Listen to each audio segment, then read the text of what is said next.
ओम शांति। आज की मुरली का सार। मीठे बच्चे, तुम्हारी पढ़ाई का फाउंडेशन है प्योरिटी। प्योरिटी है तब योग का जोहर भर सकेगा। योग का जोहर है तो वाणी में शक्ति होगी। प्रश्न है, तुम बच्चों को अभी कौन सा प्रयत्न पूरा करना है? उत्तर है, सिर पर जो विकर्मों का बोझा है उसे उतारने का पूरा प्रयत्न करना है। बाप का बनकर कोई विकर्म किया तो बहुत जोर से गिर पड़ेंगे। बीके की अगर निंदा कराई, कोई तकलीफ दी तो बहुत पाप हो जाएगा। फिर ज्ञान सुनने सुनाने से कोई फायदा नहीं। सुनते हैं मुख्य पॉइंट्स। पहली पॉइंट, विष्णु अर्थात लक्ष्मी नारायण का कंबाइंड चित्र बनाया है। बाकी विष्णु की जब पूजा करते हैं तो समझ नहीं सकते कि यह कौन है। कोई की बुद्धि में रहता है कि परमात्मा तो सब कुछ जानते हैं। हम जो कुछ अच्छा व बुरा करते हैं वह सब जानते हैं। अब इसको अंधश्रद्धा का भाव कहा जाता है। बाकी ऐसे नहीं समझना है कि बाप सबके दिलों को जानते हैं, यह फिर बेसमझी कही जाएगी। मनुष्य जो कर्म करते हैं उनका फिर अच्छा या बुरा ड्रामा अनुसार उनको मिलता ही है। इसमें बाप का कोई कनेक्शन ही नहीं। दूसरी पॉइंट, जन्म जन्मांतर के पाप सिर पर बहुत हैं। इस जन्म के भी हैं, इस जन्म के पाप बतलाते भी हैं। बहुतों ने ऐसे पाप किए हैं जो पावन बनना बड़ा मुश्किल लगता है। पढ़ाई तो बहुत सहज है, परंतु विकर्मों का बोझा कैसे उतरे उसका प्रयत्न करना चाहिए। ऐसे बहुत हैं, अथाह पाप करते हैं, बहुत डिससर्विस करते हैं, बीके आश्रम को तकलीफ देने की कोशिश करते हैं। इसका बहुत पाप चढ़ता है।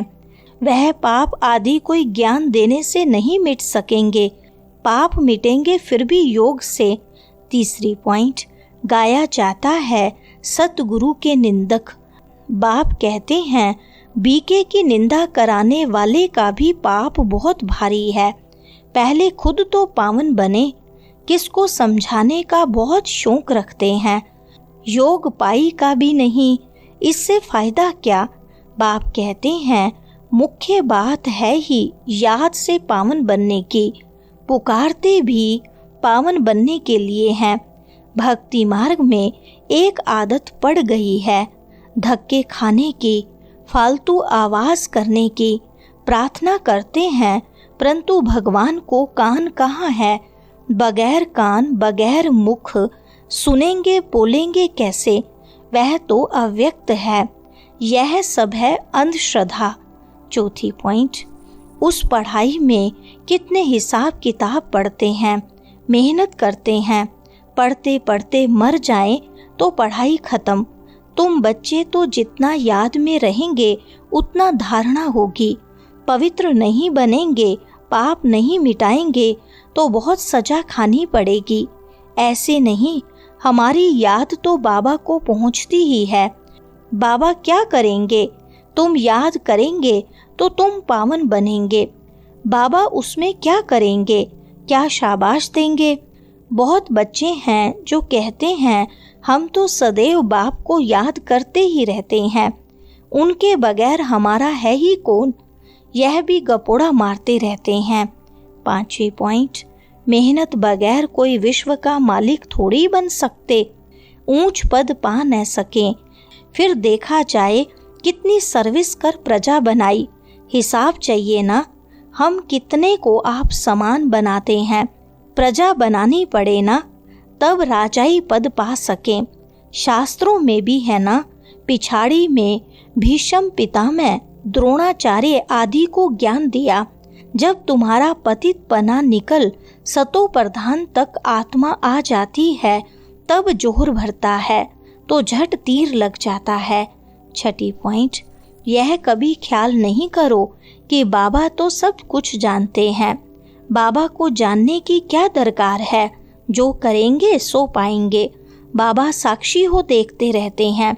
बाबा को लिखते हैं, हमने फलानी जगह जाकर सर्विस की। बाबा पूछेंगे, पहले तुम याद की यात्रा पर तत्पर हो? पहली बात ही यह है, और संग तोड़ एक बाप संग जोड़ो।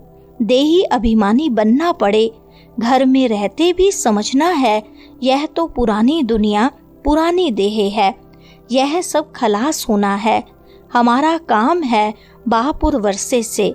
7वें पॉइंट, बाबा ऐसे नहीं कहते कि ग्रस्त व्यवहार में नहीं रहो, कोई से बात न करो।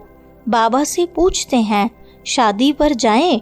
बाबा कहेंगे भल जाओ, वहां भी जाकर सर्विस करो। बुद्धि का योग शिव बाबा से हो। जन्म जन्मांतर के विकर्म याद बल से ही भस्म होंगे।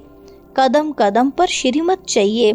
ज्ञान मार्ग कोई हंसी कुड़ी का मार्ग नहीं है।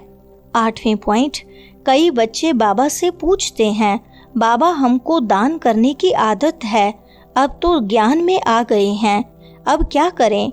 बाबा राय देते हैं, बच्चे गरीबों को दान देने वाले तो बहुत हैं, गरीब कोई भूख नहीं मरते। फकीरों के पास बहुत पैसे पड़े रहते हैं, इसलिए इन सब बातों से तुम्हारी बुद्धि हट जानी चाहिए। दान आदि में भी बहुत खबरदारी चाहिए। बहुत ऐसे ऐसे काम करते हैं, बात मत पूछो, और फिर खुद समझते नहीं कि हमारे सिर पर बोझा बहुत भारी होता जाता है। 9वीं पॉइंट, जन्म जन्मांतर की सजाएं खाने में कोई टाइम नहीं लगता है। बाबा ने काशी कलवट का भी मिसाल समझाया है, वह है भक्ति मार्ग, यह है ज्ञान मार्ग।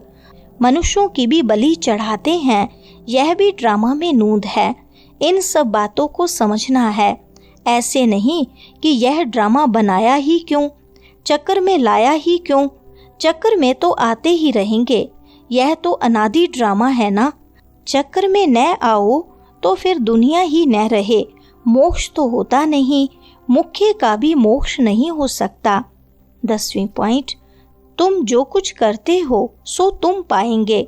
बाबा तुम्हारी एक्ट और सर्विस से जानते हैं यह बच्चा अच्छी सर्विस करते हैं। फलाने ने बाबा का बनकर बहुत विकर्म किए हैं तो उसकी मुरली में जोहर भर न सके। यह ज्ञान तलवार है, उसमें याद बल का जोहर चाहिए। योग बल से तुम विश्व पर विजय प्राप्त करते हो, बाकी ज्ञान से नई दुनिया में ऊंच पद पाएंगे। कोई भी बात है तो क्लियर पूछो, अंधश्रद्धा की बात नहीं। 11वीं पॉइंट, कोई तो डल हेड है तो धारणा कर नहीं सकते, बाबा को याद नहीं कर सकते, फिर टू लेट हो जाएंगे, भंबोर को आग लग जाएगी, फिर योग में भी रह नहीं सकेंगे। उस समय तो हाहाकार मच जाती है, बहुत दुख के पहाड़ गिरने वाले हैं। यही फुरना रहना चाहिए कि हम अपना राज्य भाग्य तो बाप से ले लेवें। देह अभिमान छोड़ सर्विस में लग जाना चाहिए। कल्याणकारी बनना है, धन व्यर्थ नहीं गंवाना है। जो लायक ही नहीं ऐसे पतित को कभी दान नहीं देना चाहिए, नहीं तो दान देने वाले पर भी आ जाता है। वरदान है, पुराने संस्कारों का अग्नि संस्कार करने वाले सच्चे मरजीवा भव। विस्तार है, जैसे मरने के बाद शरीर का संस्कार करते हैं तो नाम रूप समाप्त हो जाता है, ऐसे आप बच्चे जब मरजीवा बनते हो तो शरीर भल वही है, लेकिन पुराने संस्कारों स्मृतियों व स्वभावों का संस्कार कर देते हो। संस्कार किया हुआ मनुष्य फिर से सामने आए तो उसको भूत कहा जाता है। ऐसे यहाँ भी यदि कोई संस्कार किए हुए संस्कार जागृत हो जाते हैं तो यह भी माया के भूत हैं। इन भूतों को भगाओ, इनका वर्णन भी नहीं करो। स्लोगन है, कर्म भोग का वर्णन करने की बजाय कर्म योग की स्थिति का वर्णन करते रहो। अच्छा, ओम शांति।